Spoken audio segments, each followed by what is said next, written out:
You have obviously your wife by your side, but life for someone with a visual impairment, how challenging is it? And I'm asking you this really with half a hat on here because, as I disclosed to you before we got on, I have no vision out of my right eye, but my left eye functions. You have no vision in totality. So, what are some of those everyday challenges that others may take for granted that, is highlighted for you? Yeah, well, there are a lot of challenges. Like, I'm not as good as, say, a person that was born blind. In the work that I do, I come into contact with many people with a variety of visual impairments. It grades from completely blind to a person with low vision where they've got 80% vision. So I see how people cope, and I see totally blind people. When they have the condition from birth, they're so well adjusted. I mean, that person could walk into this room, navigate themselves around, make a cup of tea, sit down, and you would never even know that they had a condition. I'm not that good. Like I said, I enrolled for my PhD, and I think in 2015 I started getting training in independence. And it's a slow process because I'm doing it later in life. I think if you're younger, it's easier to adapt and to learn quickly. So I'm still learning my long cane technique, and how to actually use, because you find that your hearing, your sense of smell and things like that all are enhanced because you don't have that sight. So, and you use all of that in terms of being mobile.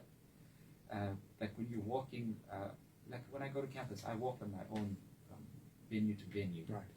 And you tend to like listen out for where the air cons are, or where the foot traffic is higher, or if you can hear like the noise of the cafeteria in a certain area. That helps you, identify your location and help you be more mobile from point to point. So those are all things that I'm actually learning at this point. How to actually really get it on point. Dr. Subbiah, I've been lucky enough to have traveled to a few countries around the world, and sometimes when you walk on the pavement, you look at in some cities, and last year I was in China, and I noticed this in the city of Fuzhou where I visited.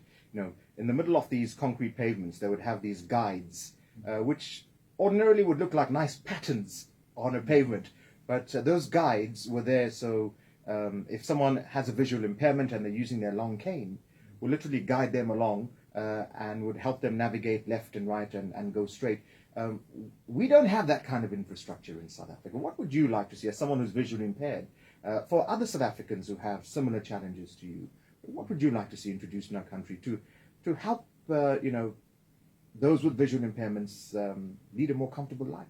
Yeah, no, that's actually that's excellent. I mean, that would be something I really would love to see in South Africa.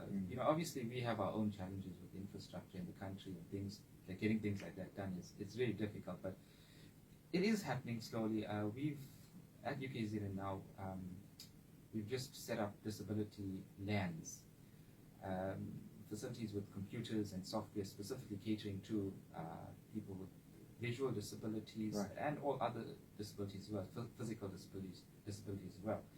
And what they've actually done, which is really quite nice, is texturing the floor. So there's carpet in certain areas and tiles in other areas. And if you're using a long cane, you can actually guide yourself by finding the edge of the carpet and following that. Wow. And guiding yourself into the correct position by knowing where the pathway is, where the tile begins. And it was deliberately done. So we're getting there with the right people. There's a really good team at UKZN that are in the disability support unit. I'm one of them, so I have to be good people. But yeah, it's getting there. It's getting there, and I think through the tertiary institutes, if it's gonna start there, and if we can create greater awareness and educate different sectors, we're gonna get to a stage where we're gonna have in the public sector, that sort of guide. And the reality is, visual impairments are on the rise globally.